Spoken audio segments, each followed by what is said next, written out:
Bom dia, gente. Boa tarde já, na verdade. Meu nome é Gabriela Kubik, eu sou diretora de marketing aqui na Webidia Brasil. Hoje a gente está meio que ao vivo no meio do EdTech do IAB, um super evento, né, trazendo muita gente de várias visões e várias empresas, várias agências diferentes. E a ideia aqui é a gente ter um papo super rico, falando aqui com vocês bem de futuro, na verdade, né? Esse papo agora é para falar sobre estratégias, trazendo a inteligência artificial, pensando em como criar possibilidades com criadores, com marcas, com agências, enfim, eu acho que é um assunto tanto, né, que a gente vem falando muito, às vezes a gente fica ainda meio presos no meio dessa avalanche de informações diferentes. E aqui eu até ia trazer alguns dados interessantes assim para começar essa conversa, que segundo relatórios do ano passado aqui da Deloitte, quase 80% das empresas que trabalham com marketing, né, já estão testando ou aplicando algum nível de inteligência artificial em algum momento da jornada. E isso, né, a gente entende que já deve trazer muito retorno nos próximos anos. E, ao mesmo tempo, aqui no Brasil, a gente vê que 65% dos consumidores esperam experiências mais personalizadas, mas só 37% sentem que as marcas realmente entregam isso hoje. Então, a gente vê que tem um grande mar aberto aqui pela frente ainda para a gente explorar muitas coisas novas que a gente pode testar. E aí, eu queria que vocês se apresentassem aqui antes da gente continuar, para a gente se aprofundar nesse assunto. Por favor. Muito obrigada. Eu sou a Juliana Sentini, eu sou CMO da Galaxys, que é uma empresa de tecnologia que utiliza a inteligência artificial para o entendimento melhor do consumidor, né, para experiências, justamente poder criar essas experiências mais personalizadas das marcas, dos criadores. E é um prazer estar aqui com vocês hoje. Bacana, prazer estar dividindo um espaço aqui com vocês. Eu sou Rafael Farias, eu sou o presidente do Comitê de Inteligência Artificial aqui do IAB nesse ano. Eu trabalho na Microsoft como diretor de inovação e é muito bacana ver em casos práticos realmente de uso de inteligência artificial já dentro do mercado de publicidade e propaganda, principalmente por empresas como a Galaxy, né? Então, muito bacana poder estar aqui no AdTech Week com vocês. Muito obrigada por estarem aqui com a gente hoje. Justamente sobre a Galaxy, eu acho que é uma solução super interessante, muito diferente, assim, que estou curiosa para entender mais, inclusive. Queria começar justamente fazer uma pergunta para você, que eu acho que quando a gente pensa tanto em criadores como em marcas, né, a gente já tem muita informação sobre o comportamento da audiência, mas a gente está cada vez mais tentando se antecipar, né, e entender as próximas tendências, entender quais são esses conteúdos mais relevantes que a gente pode construir junto com os criadores e junto com as agências e com as empresas, consequentemente. Queria ouvir um pouco do seu lado, como você entende essa geração de insights a partir de tantos dados para a gente tentar prever. Eu acho que é unânime, né, a gente pensar que não faltam dados. Hoje em dia não faltam dados, não faltam informações, mas a maioria deles ainda está olhando para o passado, né? A gente tem dados de reações. Então, eu tenho as curtidas, eu tenho os compartilhamentos, eu tenho o que viralizou, o que não viralizou, o que funcionou, o que não funcionou, mas tudo isso ainda está dentro de um estilo, de uma mentalidade muito reativa. Eu tenho pouca chance de inovar, porque quando eu tenho dados suficientes para demonstrar uma tendência, ela já aconteceu, né? E eu só posso reagir a tudo aquilo. O grande lance da inteligência artificial, né, para o entendimento melhor do consumidor, para o entendimento melhor do público, ele vem justamente desse entendimento mais preditivo.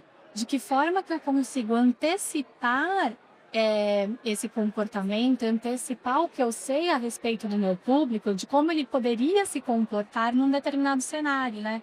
E aí é que entra muito o trabalho da Galaxy como um agente de simulação, né? Que também faz parte de todas essas inteligências artificiais que estão sendo desenvolvidas, mas com um diferencial que é assim, se eu tenho de um lado, né, dados de pesquisa que me trazem confiabilidade, mas ao mesmo tempo ainda fazem parte de um processo que para os dias atuais ainda é um pouco moroso, leva-se um tempo, levam-se meses, às vezes, para você conseguir identificar um padrão, um comportamento. Do outro lado, eu tenho essa resposta super instantânea de uma inteligência artificial generativa, né, que também acaba sendo generalista. Então, não é 100% confiável. Então, se de um lado eu tenho a confiabilidade, do outro lado eu tenho a agilidade, como que eu faço para unir essas duas coisas, né?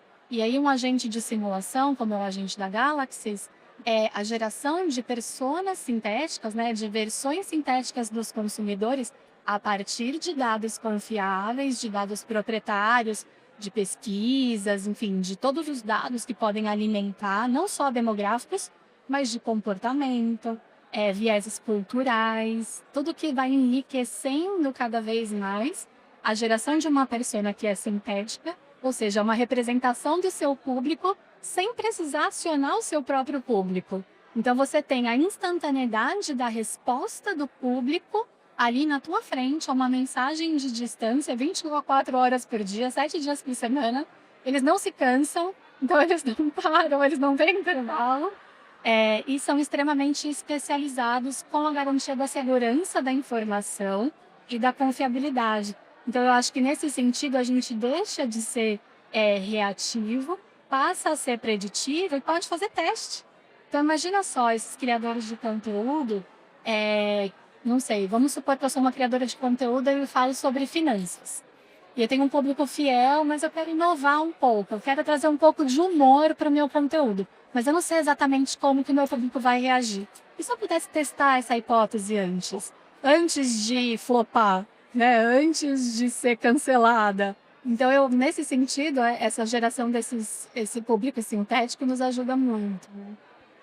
Muito interessante, acho que abre um universo de possibilidades, realmente, quando a gente pensa nisso, né? E aí, pegando esse gancho de tecnologia, eu queria até pedir para você, Marcondes, o que você acha, assim, pensando, óbvio, Microsoft em geral sempre investiu e segue investindo muito nessas soluções de tecnologia, de inteligência artificial em geral. E como, na sua visão, né, como você vê o trabalho das agências, como elas podem usar essa inteligência artificial hoje para otimizar a segmentação, o desempenho de campanhas, tudo isso também, obviamente, sem deixar de lado toda a parte de privacidade, que a gente sabe que é um outro assunto espinhoso que está totalmente ligado, né, quando a gente fala de inteligência artificial. Mas são temas realmente, vamos chamar coligados, estão relacionados. Eu pego o gancho justamente do que a gente já falou. Quando você tem a possibilidade de errar mais rápido, se a gente puder dizer, né? Você está errando mais rápido para você acertar mais rápido também.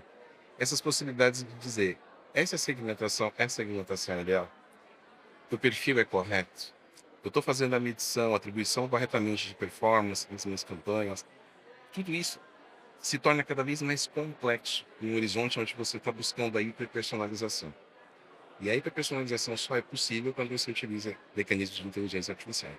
Um exemplo importante, as agências, no começo existia muita resistência, estava comentando com a Júlia aqui. Existia uma preocupação de, a inteligência artificial, ela vai acabar com o meu próprio negócio como agência? Então, o primeiro momento era um momento de quase de retração. Não vamos utilizar esse tipo de tecnologia, existia esse medo. Hoje a gente já vai contando, a gente vê que existe essa preocupação e sim, elas estão investindo em dois exemplos clássicos. Como é que eu consigo montar uma campanha hiperpersonalizada para uma base de segmentação? E eu falo que a segmentação ideal não é uma segmentação 1 para N, eu falo que a segmentação ideal é 1 para 1. Ou seja, você, meu cliente, com todas as suas características, eu monto eu tenho meus dados, eu consigo segmentar uma campanha específica. O que a agência tem que se atentar?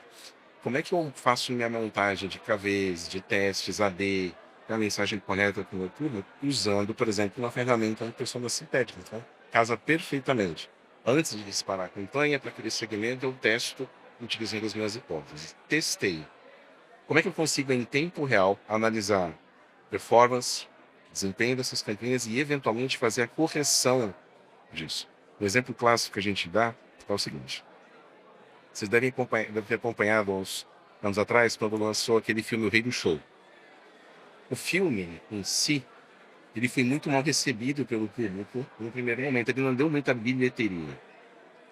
O que a produtora fez? Ela falou assim, cara, alguma coisa está muito errada. Eu tô achando que talvez a campanha que a gente fez para ressaltar que era uma história a respeito de um casal que se conhecia no circo e que se apaixonou, talvez não fosse a história que estava se conectando. Aí eles começaram a fazer testes com o público para entender o que eles gostavam mais daquele filme. E eles entenderam que eles gostavam da mensagem da inclusão. Pessoas que estavam excluídas e que elas podiam fazer parte do show. O que eles fizeram? Eles trocaram a campanha imediatamente, com foco nas imagens, nas mídias sociais, para uma campanha focada em inclusão. Se tornou um sucesso internacional de bilheteria. Você imagina que eles fizeram isso com AI rudimentar, análise rudimentar. Hoje, as agências têm a capacidade de fazer isso instantaneamente, e redirecionar SEO, redirecionar modelo de canal. Então, a IA vem para isso. E complementando finalmente, é falar o seguinte: como é que eu consigo ser mais produtivo?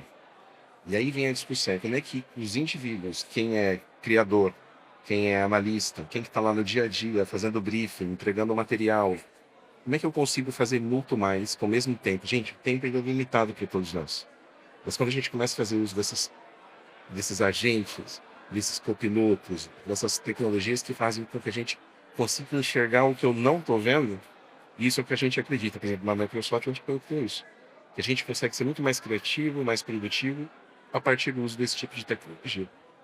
E, na prática, gente, sendo super transparente, uma agência que hoje não faz uso dessas tecnologias, eu não sei como que ela vai conseguir, primeiro, ver no cenário onde os próprios clientes vão demandar isso dela, o mercado está demandando, e os profissionais eles vão precisar conhecer essas tecnologias. O exemplo clássico é quem trabalha hoje com editoração de fotos e vídeos utilizando Adobe, Photoshop, a gente já diz que são profissionais que passaram a usar essas ferramentas no dia a dia. A IA nada mais é do que uma nova categoria de ferramentas que antes não existia e que hoje elas estão disponíveis. Qual que é o grande X da questão? Essas ferramentas fazem coisas que a gente julgava que antes ia ser impossível. Gerar uma campanha 100% com imagem sem ter o KV real de uma foto. Não, dá para fazer. Com voz sintética, sim. E o público, ele com certeza, ele vai se adequar a isso e vai conseguir reconhecer que aquela mensagem ela é uma mensagem feita para ele. Então, essa é a minha visão. É super interessante. Eu acho que até pegando ainda esse gancho, na opinião de vocês, do que vocês veem, assim, dos clientes de vocês, etc., vocês acham que as agências ainda vão precisar de um time muito voltado para dados? Ou justamente essa tecnologia está simplificando para ajudar a vida do planejador, do cara da mídia, para ele já conseguir pegar essas informações diretamente, né? Porque até ouvindo a Galaxy me parece uma coisa muito mais simples de ser usada, assim, né? Por uma pessoa mais leiga, talvez, que possa entender e treinar, enfim. Não, é exatamente isso, assim. A questão é que a gente vai passar menos tempo olhando para o dado e muito mais tempo desenvolvendo a estratégia a partir do insight. Né? Se antes eu levava 80% do tempo coletando o dado, analisando o dado, tentando entender o que estava por trás de todos aqueles dados. Sagiando os dados. Exatamente. Hoje você tem a possibilidade de inverter, né? De passar 20% do tempo da tua energia dedicado a ter a coleta dos dados, a trazer esses dados, e 80% do tempo pensando estrategicamente o que você faz a partir deles. Os dados eles vão ser sempre necessários, a gente não tem outra maneira, não é, de acessar o público, de medir, de entender. Mas a questão é que a gente não precisa mais se debruçar sobre os dados, e sim sobre os insights. Né? E isso tudo vai dando mais tempo e mais possibilidades para que a gente crie conteúdos extremamente relevantes. Porque eu consigo aprofundar nas questões. Pensa se você faz uma pesquisa de mercado, você tem um problema a ser resolvido. E nesse escopo inicial, você desenhou algumas perguntas, algumas informações que você quer acessar. Como resultado de tudo isso, surgem mais dúvidas. O que você faz? Outra pesquisa de mercado?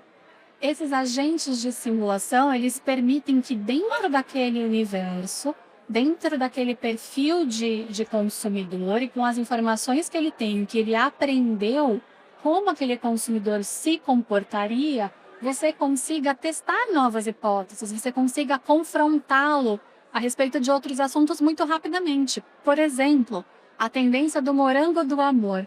Quantas marcas não ficaram em cima do muro, não sabendo se participava da trend, se não participava da trend? Se você tem um agente de simulação com o qual você consegue confrontar, perguntando o que ele acharia, né, de participar ou não, eu vou por esse caminho, eu vou por aquele caminho. Então você tem esse teste antes e não tem num ambiente seguro. onde você não precisa se arriscar de nenhuma maneira, com base em dados, né? Com base, o fundo, né, de tudo isso, a base de tudo continuam sendo os dados. No final, eles já existiam de alguma forma, alguns estruturados, outros menos estruturados, e quem está sabendo extrair essas informações de forma mais rápida, inteligente, está tirando por isso. Então, e juntamente com isso, faz todo sentido. Se a gente for olhar hoje essa distribuição de tempo, tem um outro fator, que é o seguinte: será que a gente está reagindo no tempo adequado? Então, eu dei um exemplo lá de você mudar uma campanha no tempo real, mas às vezes tem muito receio de errar. Então, o que a gente tem que adotar também? Uma cultura maior de estar propenso a, puxa, não funcionou. A gente até teve o exemplo em um encontro no IAB de creators, que a frase foi a seguinte: a gente hoje, com o uso dessas ferramentas, as agências vão poder criar 50 vezes mais conteúdos do que ela criava antes, 50 mais alternativas de arte, de mensagem. Muitas dessas, sei lá, 80, usando o 80-20, 80% desse conteúdo gerado talvez não seja bom, mas 20% desse conteúdo vai ser bom. Então faça o uso, experimente. Pode ser que não fique bom 100% do tempo, mas com certeza a gente vai chegar muito mais rápido naquilo que vai funcionar. Hoje, se a gente olhar no método tradicional, a agência, sem o uso da inteligência artificial, ela está propensa a gastar muito mais tempo, mais recursos, e o cliente vai usar um orçamento muito maior para talvez fazer uma campanha mediana.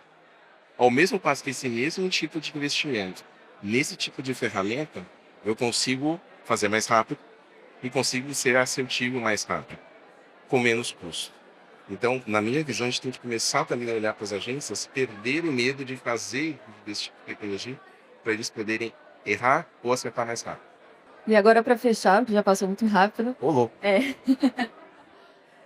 tem uma pergunta para vocês dois, assim, bem rapidinha mesmo, se vocês pudessem elencar uma skill que vocês acham que, assim, é isso que as pessoas precisam tentar, né, desenvolver nesse mundo de agências, etc. E, por outro lado, um erro a ser evitado também para alguém que está ali tentando plugar a inteligência artificial dentro do seu trabalho no dia a dia de uma forma mais eficiente. Eu vou pegar, tá fresquinho na minha cabeça. Ontem eu estive na USP Leste falando para uma turma de estudantes de marketing. E eles fizeram exatamente, um aluno levantou a mão e falou assim: me responde, né? Minha visão, de trás para frente. O erro mais comum é as pessoas subestimarem o poder da inteligência artificial e achar que é uma onda. Então, para mim, não é uma onda, já deixou de ser onda. E a área de publicidade e propaganda se tornou a área que mais utiliza a inteligência artificial hoje nos seus processos. Então, não tem volta. Então, é um caminho que a gente não tem como negar. Então, o maior erro hoje de uma agência, de um profissional de publicidade e propaganda, é achar que é passageiro, que é uma onda, que ele não deve utilizar isso, porque em algum momento isso hype vai acabar. O hype da inteligência artificial ele só aumenta, é uma curva exponencial, sempre tem. Hoje é o hype dos agentes, há 2 anos atrás era o hype do chat. Hoje são os agentes. Depois vai ser o uso do AGI, que é a grande inteligência artificial que sabe tudo e faz tudo. Sempre vai ter uma hype, não tem volta, essa é a fonte. E a outra pergunta inicial, né, a dica que eu daria, a gente tem que aprender novamente a ser crítico. A gente se acostumou muito com o volume de coisas que a gente tem que fazer a se tornar meros executores de processos. A gente tem que estar acima disso, porque a execução vai estar a cargo de uma inteligência artificial. A gente tem que voltar a ser analítico, a olhar, ter os insights, olhar os dados. Hoje o skill mais importante é o skill analítico e crítico. Para mim, esses são os dois grandes. Concordo 100%. Eu acho que a inteligência artificial ela vai exigir que nós sejamos mais protagonistas. Que a gente tenha menos medo de errar, assim, sabe? Então a gente tem que voltar a ser os donos das ideias, não só os executores das ideias. Então eu acho que essa vai ser uma skill muito necessária, esse protagonismo, essa coragem, sabe, assim? E eu acho que a questão que a gente precisa evitar, né, que seria um erro, é justamente achar que eu tenho que esconder o uso da inteligência artificial, sabe? A gente estava discutindo isso um pouco antes, falando justamente sobre isso, assim, sobre como as pessoas ainda fingem que não usam, você finge que acredita que eu não estou usando, e o quanto isso é prejudicial, porque no ritmo de hoje, com as exigências do mercado, com as exigências de como a comunicação funciona, como a informação ela é trocada, é impossível não utilizar a inteligência artificial. E fingir ou se não uso da inteligência artificial é extremamente negativo. É melhor que a gente se aproprie disso tudo e utilize para potencializar, né, as nossas entregas, os nossos trabalhos. A gente sabe que ainda não existe muito um guia, né, moral e ético para o uso da inteligência artificial. Nós estamos todos descobrindo, né, quais são as regras, como que a gente expõe isso, como que a gente não expõe isso. Mas eu acho que aí está o desafio. Sabe, como a gente faz isso de forma protagonista e assumindo, né, de fato, esse uso como algo positivo. Amém. Perfeito. Gente, é isso. Muito obrigada pela participação de vocês. A gente se vê por aí hoje e amanhã. Estaremos por aqui no mesmo lugar.